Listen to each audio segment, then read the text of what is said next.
ஐயா ஒண்ணு மறந்துட்டாரு. இவிஎம் மிஷினை கொடுத்து நீதிமன்றம் உச்ச நீதிமன்றம் சொன்ன போது எதிர்கட்சியில் கன்னத்தில் அறைந்த அறை அதுன்னு பாராட்டி பேசினார் யாரு, நம்ம பிரதமர் மோடி அவர்கள். அப்ப அதுல கமெண்ட் சொன்னார்ல, அப்ப இதுலயா சொல்லன்ற ஒரு கேள்வி எழும். இதுலயும் சொல்லி இருக்கணும். சூப்பர். அடுத்து என்ன சொல்ல வரேன்னா, இப்ப நம்ம கருத்து கணிப்பை குறித்து தான் நம்ம பேசுறோம். இந்த கருத்து கணிப்பு இப்ப நம்ம நவநீதன் சொன்ன மாதிரி விலைக்கு வாங்கின ஊடகங்கள் கிடையாது, நியாயமான ஊடகங்கள், நேர்மையான ஊடகங்கள் உண்மையா தான் வெளியிடுறாங்க. சரி, அதுல 100% கரெக்ட் இல்ல, கிட்டத்தட்ட 50% வரைக்கும் தவறுக்கு ஆதாரங்கள் நிறைய இருக்கு ஒரு பக்கம். இன்னொரு பக்கம் இந்த கருத்து கணிப்பினால இந்த தேர்தலுக்கு 1% பலனாவது இருக்கிறதா? ஏதாவது ஒரு விதத்துல சொல்லுங்க.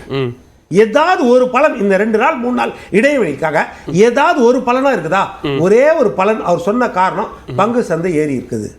பங்கு சந்தைக்காக 142 கோடி மக்களுக்கு தேர்தலா, இல்ல 142 கோடி மக்கள் ஜனநாயக ரீதியாக தன்னுடைய எஜமானரை தேர்ந்தெடுக்க வேண்டும் என்பதற்காக பங்கு சந்தையா?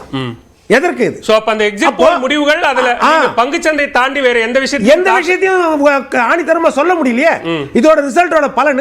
ஆனால் இது பாதிப்பை ஏற்படுத்தும் அப்படின்றதுக்கு நம்ம உளவியல் ரீதியா சொல்றோம்.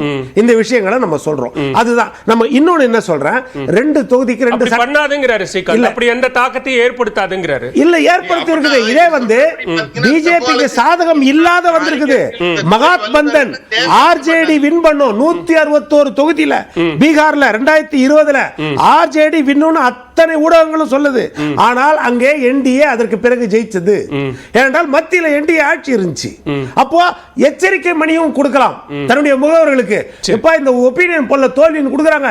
நீங்க இரவு மூலம் விழித்திருந்து தான் எல்லாத்தையும் அந்த 17C எல்லாம் டேலி பண்ணிட்டு தான் சீல் வச்சுட்டு தான் வெளியே வரணும். விழிப்புணர்வையும் கொடுக்கலாம். இதுவும் இருக்குது. அதனால எல்லாமே இந்த கருத்து கணிப்பு பாதிப்பை தான் ஏற்படுத்துது. இன்னும் ஒரே ஒரு விஷயத்தை சொல்றேன். 2 சட்டமன்ற தேர்தல் அசாம் சிக்கிம் அரசியல் சாசன பிரகாரம் 2ஆம் தேதியோடு முடிந்து இருக்காங்க.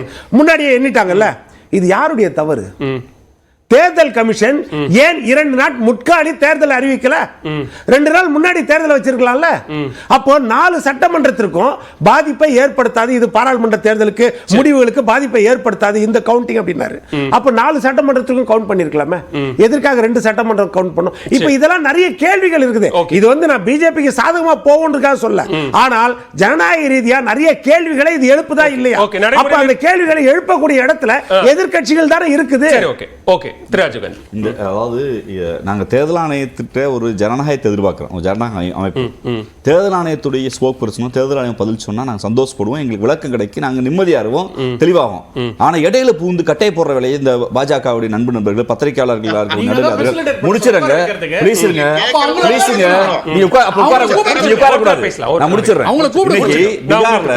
இந்த நொடி பீகார்ல சிபிஐ எம்எல் ஒரு புகார் அனுப்பியிருக்கு. நாங்கள் போட்டியிட்ட 3 தொகுதிகளும் 17C ஃபாரம் இதுவரைக்கும் கொடுக்கப்படவில்லை. இது பதில் சொல்ல வேண்டிய நவநீதனா இல்ல தேர்தல் ஆணையமா? நாங்க தேர்தல் ஆணையம் கேள்வி வைக்கிறோம். இதுவரைக்கும் 114 மனுக்கள் நாங்க கொடுத்திருக்கோம். ஏறத்தாழ 13 மனுக்கள் இந்தியாவுடைய பிரதம அமைச்சர் நாளை முன்னாள் பிரதமராக போற மதிப்புக்குரிய நரேந்திர மோடி மீது கொடுத்திருக்கோம். என்ன நடவடிக்கை? அதுக்கு மாற 2 பேரும் தட்டுறாங்க. என்னது? அப்ப இந்த தேர்தல் நடைமுறையே ஒரு ஹம்பக்காவும் பயமாவும் எங்களுக்கு இருக்கு. ஜனநாயகத்துல நாங்க விழிப்போட ஆசைப்படுறோம். அவ்வளவுதான். மக்கள் நீங்க மீண்டும் மோடின்னு சொல்லட்டும், இல்ல மோடி வேணான்னு சொல்லட்டும், அது வேற. எங்களை ஏத்துட்டு மரியாதை ராகுல் காந்தி பிரதமராகட்டும், மக்கள் முடிவு வேற. ஆனா தேர்தல் நடத்த வேண்டிய நடுநாயகமா இருக்கக்கூடிய தேர்தல் ஆணையத்தின் நடவடிக்கைகள் உச்சநீதிமன்றத்தால் கேள்வி கேட்க நாளை நீங்கள் பெறப்போகிற வெற்றியும் இந்த தேர்தல் முறை மூலமா கிடைக்கக்கூடிய வெற்றி தான் ரொம்ப முக்கியம். இந்த தேர்தல் முறை மீது நம்பிக்கை இருக்கிறதுனாலதான் போட்டியிடுறோம். தேர்தல் முறையில் நம்பிக்கை இருக்கிறதுனாலதான் இந்த ஜனநாயகத்துக்கு நிற்கிறோம். ஆனால் அதற்காக கண்மூடித்தனமாக அவர் செய்கிற நடவடிக்கைகளுக்கு ஆதரவாக இருக்க முடியாது.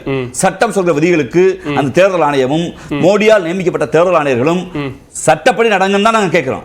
அது நடக்கல. சில ஒரு கண்ணில் வெண்ணையும் ஒரு கண்ணில் சுண்ணாம்பு இருக்கிறனால தான் தப்பா இருக்கீங்க சுட்டி காட்டிட்டே வர்றோம். என்ன சொல்றாங்க? தேர்தல் ஆணையத்தை குறை சொல்வது நம்பிக்கை இல்லாம போகுது. நீங்க அதாவது தோற்க போறவர்கள் இப்பே காரணம் தெரியுங்க ஸ்ரீகாந்த் போன்ற சொல்றாங்க. நடுநிலை பத்திரிகையாளர் சொல்றாங்க. எங்களுக்கு அது அச்சமா இருக்கு. நீங்க ஒரு ஆளை வந்து ஹையர் பண்ணி அவர் உங்களுக்கு ஆதரவா இருக்கிற போது நாங்க எப்படி அமைதியா இருக்க முடியும்? உச்சநீதிமன்றம் அமைதியா இருக்க முடியுமா? அதான் அவங்க கேக்குறாங்க. தேசிய அளவில் அப்படி பண்ண முடியுமா? நீங்க யாராவது ஒருத்தரை சொல்லலாம், 2 பேரை சொல்லலாம். நீங்க ஒட்டுமொத்தமா அப்படி எல்லாரையும் பண்ண முடியுமா? இன்னைக்கு சில ஜனநாயக சக்திகள் இவிஎம் மீது சந்தேகத்தை எழுப்புறாங்க. உச்சநீதிமன்றத்தில் இப்போது நிரூபிக்க முடியுங்கிறாங்க. நாங்க இல்ல விவிபேட் கொஞ்சம் என்னங்கிறோம். பல்வேறு கோரிக்கைகளை வைக்கக்கூடாதுன்னு சொல்றீங்க ஜனநாயகத்தில். இந்த கோரிக்கை வைப்பது நியாயமா? தேர்தல் ஆணையம் ஒன்றும் விமர்சனத்துக்கு அப்பாற்பட்டது இல்லை. நான் வரேன் நினைவு கருத்து கேட்டு வந்துடுறேன். தேர்தல் ஆணையம் விமர்சனத்திற்கோ குற்றச்சாட்டுகளுக்கோ அப்பாற்பட்டது அல்ல. அதை கேள்வி எழுப்பக்கூடிய உரிமை, விமர்சனத்திற்கு உட்படுத்தக்கூடிய கடமை எதிர்க்கட்சிகளுக்கு இருக்குங்கிறாங்க. இல்ல இருக்கு, நான் இல்லைன்றது. ஏன்னா என்ன சொல்ற, அருணாச்சல பிரதேசல 10 தொகுதியில காங்கிரஸ் போட்டியிட முடியல. ஜனநாயக பிரகாரம் வந்து போட்டியிடணும், அது அவங்களோட விருப்பம். நான் என்ன சொல்ல, அந்த கூட்டணி கட்சிகளுக்கு விட்டு கொடுத்துறோம்னு சொல்றாங்க. நீங்க சொல்ற மாதிரி இவங்களுக்கு அது எதிர்க்கட்சி எல்லாருக்கும் இருக்கு. நான் என்ன சொல்ல சார், ராஜீவ்காந்தி அவர்கள் சொன்ன கருத்துக்கே போவோம்.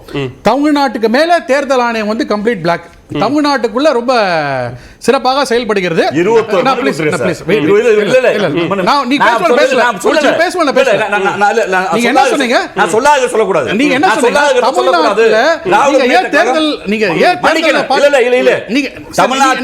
தமிழ்நாட்டுக்குள்ள ஹைகோர்ட்ல மட்டும் 3 வழக்கு பட்டிஷன் நேரம் குறைவா இருக்கு. தேர்தல் ஆணையம் ஏன் வரல, அடுத்த முறை நீங்க இன்வைட் பண்ணா அவங்க அப்பாயிண்டட் ஆபீஸர் வந்து பேசலாமா?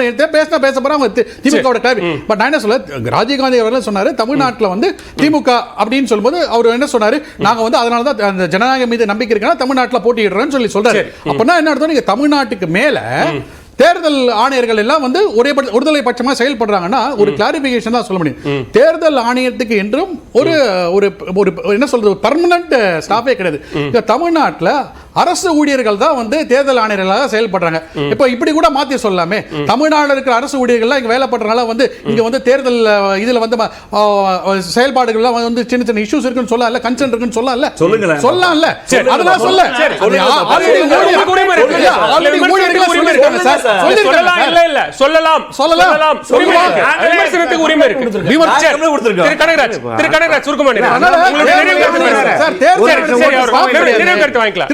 அரசு ஊழியர்கள் இங்க இருக்க கூட அரசு ஊழியர்கள் தப்பா பேசுறாங்க. ப்ராப்ளம் என்னன்னா